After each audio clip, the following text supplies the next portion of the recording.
What is going on, everyone? Chris with Journals, Comics, and Pop Culture. This video today, we are looking at the top 10 undervalued Bronze Age key comics to invest in for fall of 2021. Now, we're going to talk a little bit about what undervalued means to me before we get into the video. But before we even do that, if you aren't subscribed to the channel, please take some time to do so. Of course, check out all the awesome links below as well. And folks, it is A1 Wednesday, so on every Wednesday, I always got to give a big shout out to my local shop, A1 Comics, local to the Sacramento area. But folks, if you are in the 50 states, you could participate in their weekly Instagram live sales. They have live sales tonight, every Wednesday, and also every Friday, starting at 5 p.m. Pacific time, 8 p.m. Eastern. Their live sales are massive, folks. Their information is in the description below as well. So if you're not following them on Instagram, you absolutely need to make sure you click that link and give them a follow. They're also on Twitch, and they go live on Twitch every Thursdays.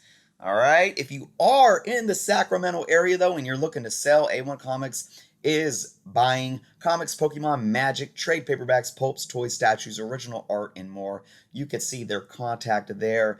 You can also give them a call at that phone number, and of course, check out their website, a-1comics.com. They have their 3 location, folks, one in Sacramento, in Roseville, and in Folsom, and they are actually expanding their Folsom location to a bigger location. I can't wait to go and check that new location out. All right, folks, big shout out, A1 Comics. All right, let's talk about this real quick before we get into these 10 books. I rarely use the term undervalued. I do think it's kind of thrown out there a little bit too much in my humble opinion. And I actually believe that it has a very strict definition.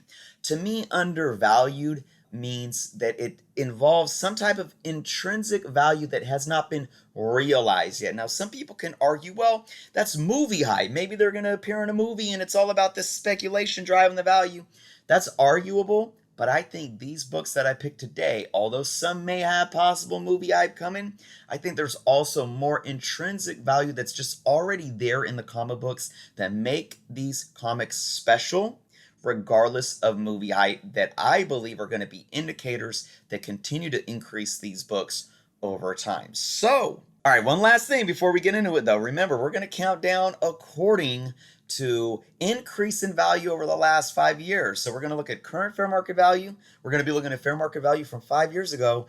And the books that have increased the most in value are going to be lower on the list. The books are going to get hotter and hotter as we go along. So, number 10 on the list is Detective Comics number 405. This is the first appearance of the League of Assassins. Beautiful Bronze Age book, in my humble opinion. Let's look at these numbers real quick. I picked a 8.0 for this one. I usually go with the grade that has the most sales in that grade on the census. So the current CGC 8.0 fair market value for this is sitting at about $315.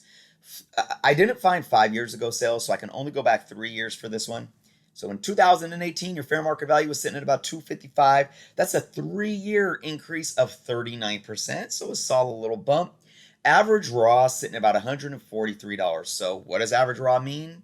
It means it doesn't pertain to a specific grade. You take in all the raw books that were sold, you add up the dollar amount divided by how many books sold, that's your average raw.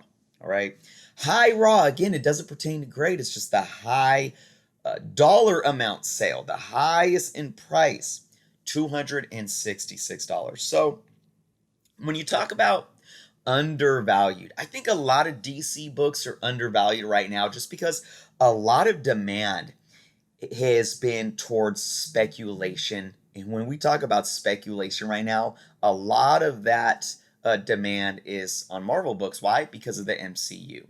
So when I think people really start diving back into key DC books, regardless of the movie hype, and you look at certain characters, in my humble opinion, the League of Assassins, this is a book that I do believe is definitely undervalued because I just don't think it's getting the right attention among collectors right now to say, okay, you know what, as a Batman fan or as a DC fan or as a Bronze Age fan, that is a book that I want to have in my collection for whatever purposes, right?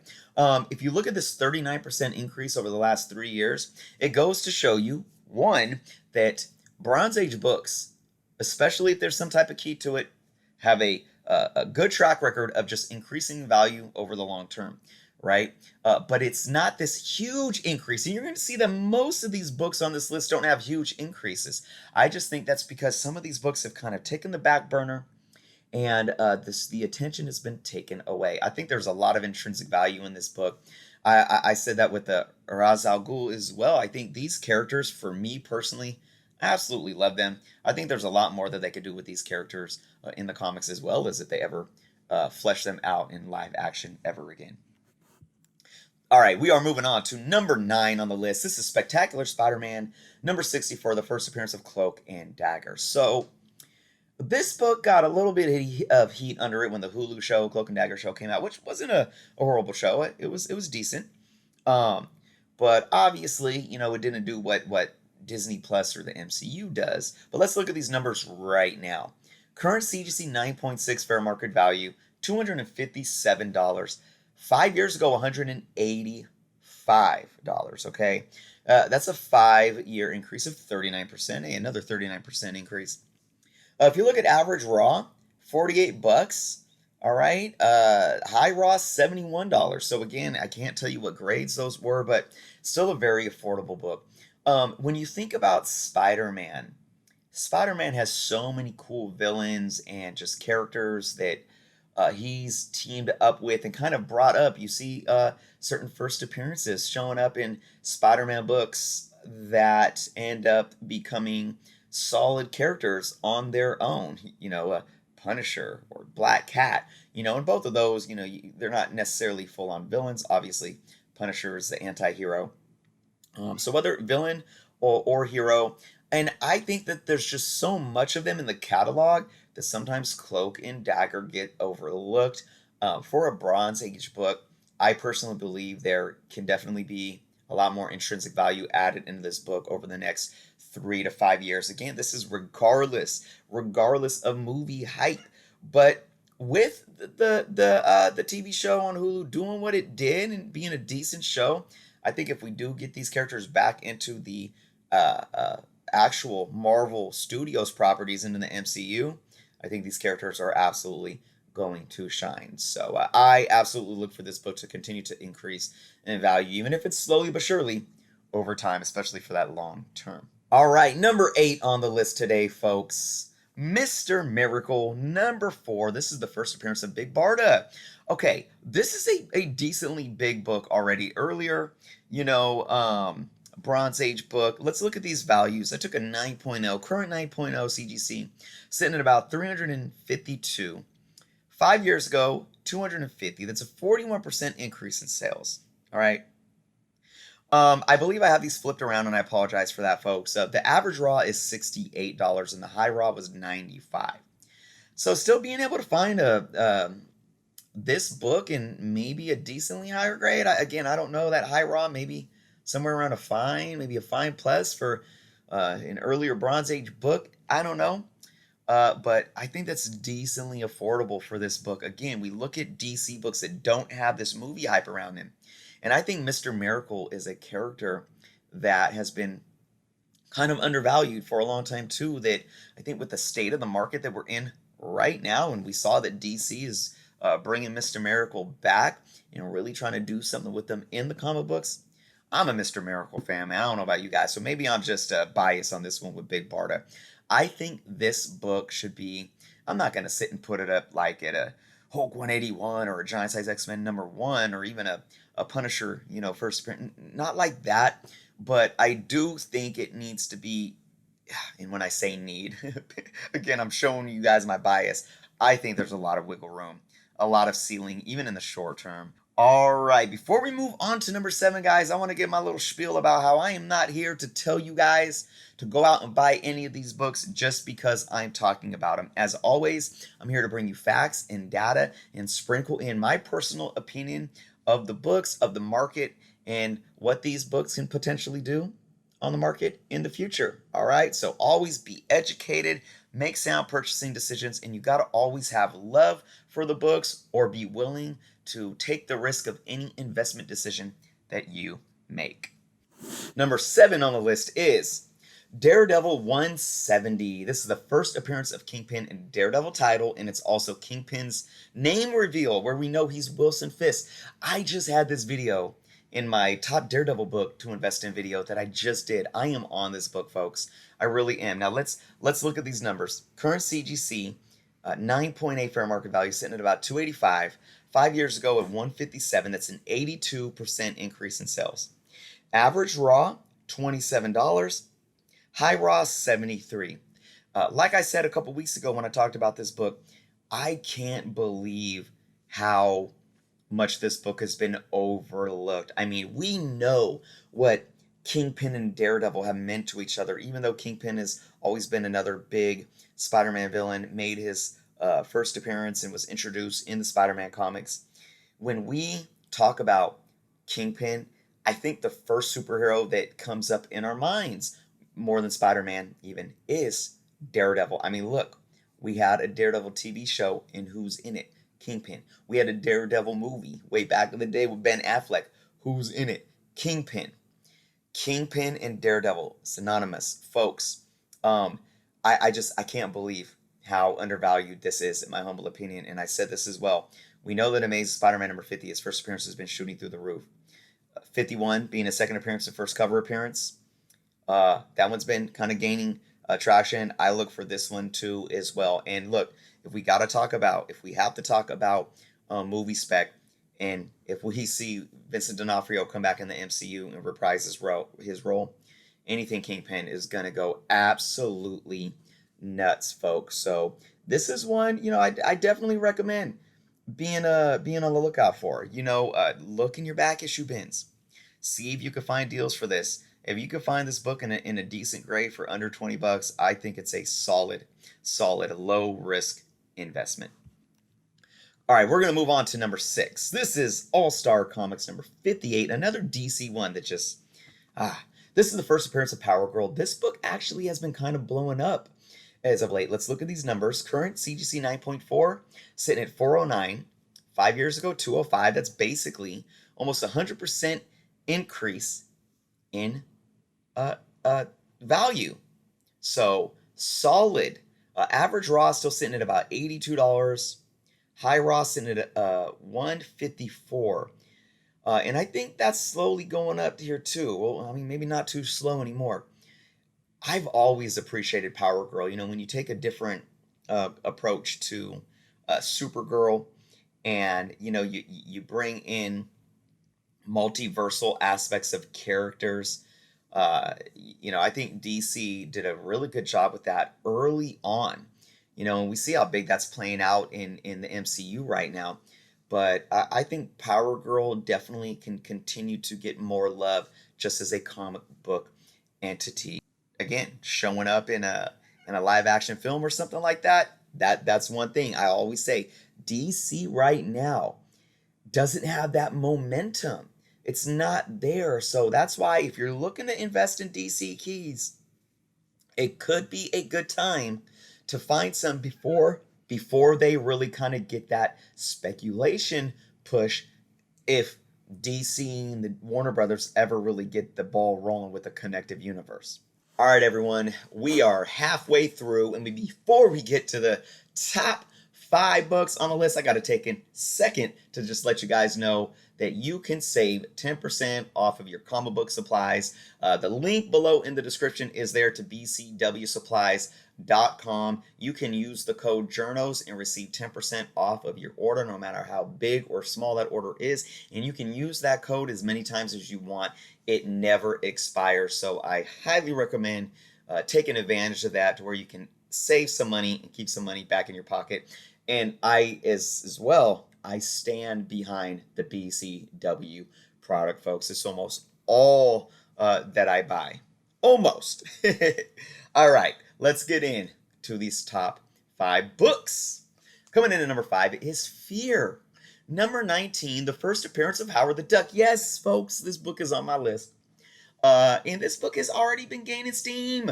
Look at this. Current CGC 9.0 fair market value, $355 5 years ago, 170. That's a 108% increase in value. It is more than doubled.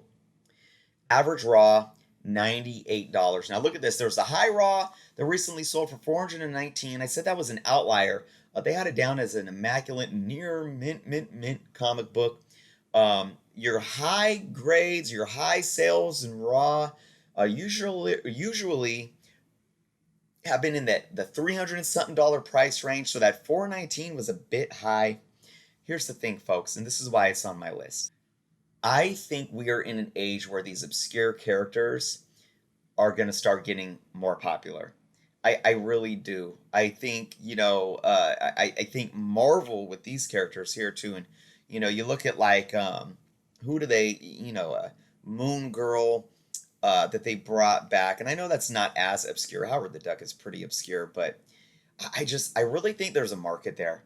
I don't know if it speaks to the older generation or folks, my age that can kind of relate to the obscurity in these characters, but I definitely see there's something there. I think that's why you've seen this book kind of increase the way it has. Now, we know he's made appearances in the MCU, so I can't say that hasn't influenced the increase.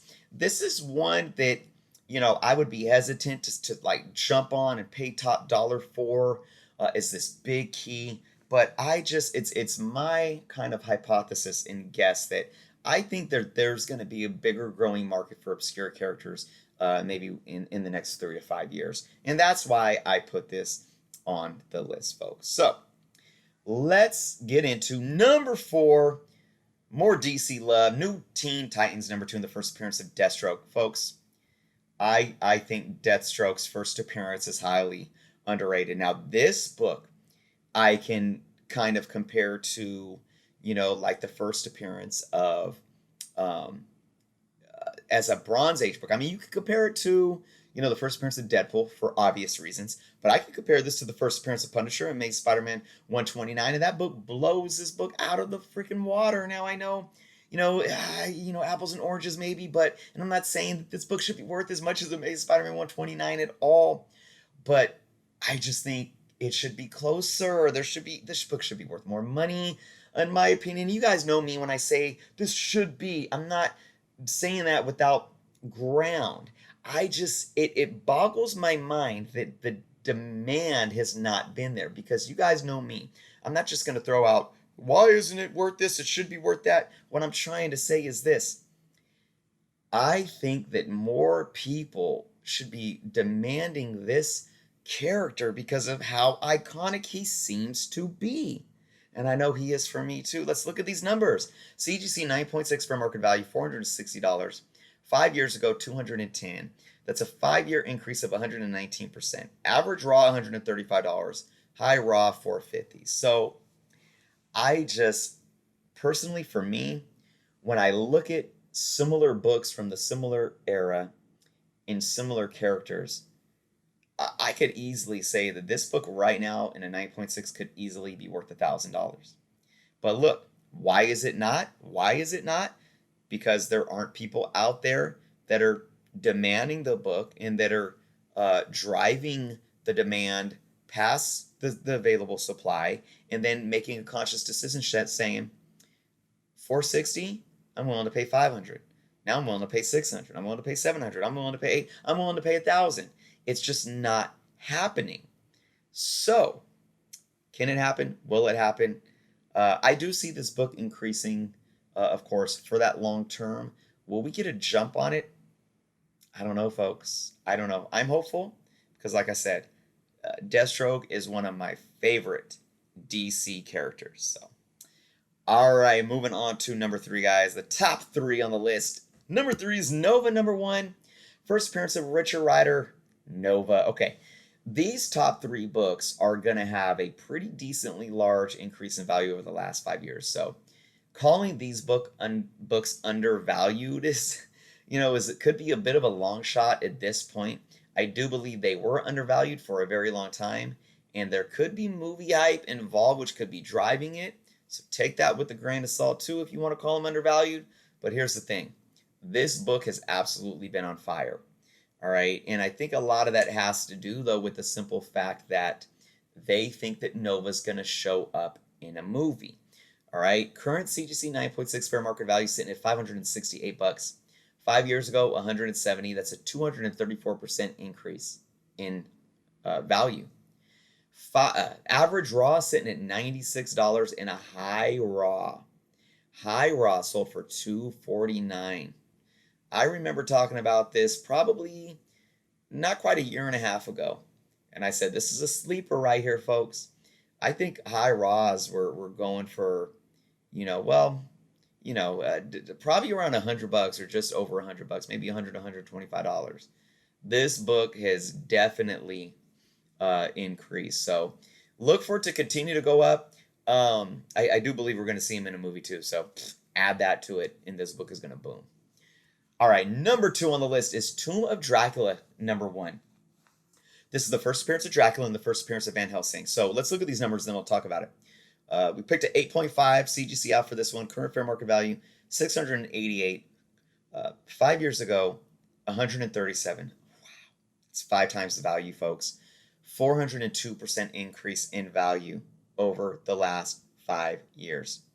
All right, we got an average raw sitting just over 300, and we have a high raw sitting at 600. All right. How is this book undervalued? This is definitely one of them that I put up there like with, like how the Moon Knight first appearance has gotten. All right, or even the Punisher and all those. This is one of those blue chip Bronze Age books to me. And again, I'm not comparing apples to apples. I'm not saying this book needs to be exactly worth an Amazing Spider-Man 129 or Tomb of Dracula number 10. But it's definitely, to me, a blue chip Bronze Age key that I think could definitely increase regardless of movie hype, even for that shorter term, because we see what's going on with the demand for Bronze Age book. And look at what horror is doing as a genre right now. And I think that's going to bring more people back into these classic horror books. And, Dracula all around. The first appearance we see did a Marvel's version of Dracula in the comic books. Expect this book to continue to have similar trends as it did the last 5 years and the next 5 years, in my humble opinion, folks. And hey, we got Blade coming. If we get Dracula in the MCU, wow. Okay, then. All right, everyone. The moment we've all been waiting for. We have one more book. What book can it be? It's the Bronze Age. Will it be DC? Will it be Marvel? Will it be something else? It's gonna be... Oh! Wolverine number 1, the Volume 1 limited series. Wolverine's first solo title. Okay, here's another one. Chris, how the hell is that undervalued? This book has been on fire. Well, I'm going to look at the numbers, and then I'll answer that. Current CGC 9.8. Yeah, I picked 9.8 for this bad boy. $961. It was breaking the $1,000 over the last couple of weeks, but then we got a few more that dipped down around the 900. There was a couple 800, so it's still hovering right around that $961 fair market value. 5 years ago, folks, $182. That's a 5-year increase of 428%. Average raw is sitting at about 266, while a high raw sold for 440. Wow. All right, context. When did I buy this book? 2017 or 18? I think it was early 2018. I paid like $65 for this book. It was a winning bid. I got the FOMO when I was sitting there sniping. Yeah, I was. I'm not going to lie. On eBay, and I won it for like $64 plus shipping. And at the time, I thought I overpaid. It was a nice raw book. It looked like a decently high grade. I was like, oh man, I overpaid. I pressed and cleaned it. I sent it to CGC. It came back a 9.6. I do believe the 9.6 fair market value is sitting at about 500 right now. Did I overpay? Nope. I am so happy I got what I got when I got it. This book, if you would have asked me 3 years ago, 4 years ago, if this book was undervalued, I would have said absolutely. Absolutely. we have all of Wolverine's keys booming like crazy right now. All right, and this was happening even before COVID, so I don't want to hear, oh, it's COVID, it's a bubble. I don't want to hear that. Respectfully. I mean, I can hear it, but I'm not going to buy into it. So this book serves that purpose. Next best thing, right? When those books get out of control, the Hulk 180s, even the Hulk 181 and even the Hulk 180s, and then the Giant Size X-Men is number one. This is that book, folks. We have ebb and flow. We're seeing, we're coming out of the COVID age in terms of the stay at home, government supplement where we're staying at home, people aren't working, we have income, more exposable income. We're not going to the movie theaters, we're not going on vacations. Everyone's doing that again. We're going on vacations. Even though Delta variant is surging, more people are spending money elsewhere. A little bit of that money is coming out of the comic book market. It's not a crash. It's not anything crazy. It's normal ebb and flow. This book, in my humble opinion, is going to continue to increase in value. And if we see, okay, hypothetically, if we got a Wolverine announcement for the MCU today, this book would at least, in my humble opinion, at least double. At least double. This book would be going easily for $2,000 in that CGC 9.8. If we got an X-Men announcement, I know we're coming, but if we got like an official announcement, that would even push this book up until we get an actual Wolverine announcement. So this book, again, this is regardless of movie hype, in my humble opinion, is a huge, huge key that's going to continue to gain ground. And if we get Wolverine in the MCU, watch it blow it out of the water. So those are my 10 Bronze Age books today, folks. Let me know what you guys think. Let me know how many of them you have in your collection. Let me know how many of them you are hunting or on the hunt for right now. And let me know if there's any other books that you guys thought should have been on this list. It could be from any publisher, but remember, it is Bronze Age. Before we go, though, I have to give a big shout out to all my members of my channel, starting with my Patreon members. Again, I just want to say thank you to all of you for having a lot of patience with me over the last couple of months, being displaced from my home. I am still out of my home, and we just recently found out that there's going to be even more delays. Again, yes, it is exhausting and it is draining. I'm doing my best to bring all of my viewers this content, though, and to my Patreons. I'm doing my best for you guys. We are going to be having 2 giveaway contests this month. So again, I just appreciate you all. If you guys have any questions or concerns, please reach out to me on Patreon. Send me a message because I know I've been delayed on all my videos, but I promise you they are in line for scheduling. So I truly appreciate all you guys. Again, in these tough times, the support that you guys give me is absolutely amazing. And that goes to all my viewers too. I say that every time. I also want to give a big shout out to my YouTube channel members. A couple of new ones this month as well. So thank you guys for hopping on and joining. Again, same with you guys. I should probably have a contest coming up at the end of this month for you all. But I don't want to promise anything because if I'm not back in my home by the end of the month, that's going to get postponed. So just be patient with me. But again, I appreciate you guys, all your support, day in and day out, month after month. But to all of my viewers, all of my subscribers, you guys mean the absolute world to me. This is still my full-time job, and it's here to feed my children and put food on my table. And that's why even through everything right now, I'm doing my best to bring you all the content that you deserve. So I want to hear your thoughts in the comments below. And again, if you're not subscribed yet, please do so. Thank you guys so much for watching. Be well, and until next time.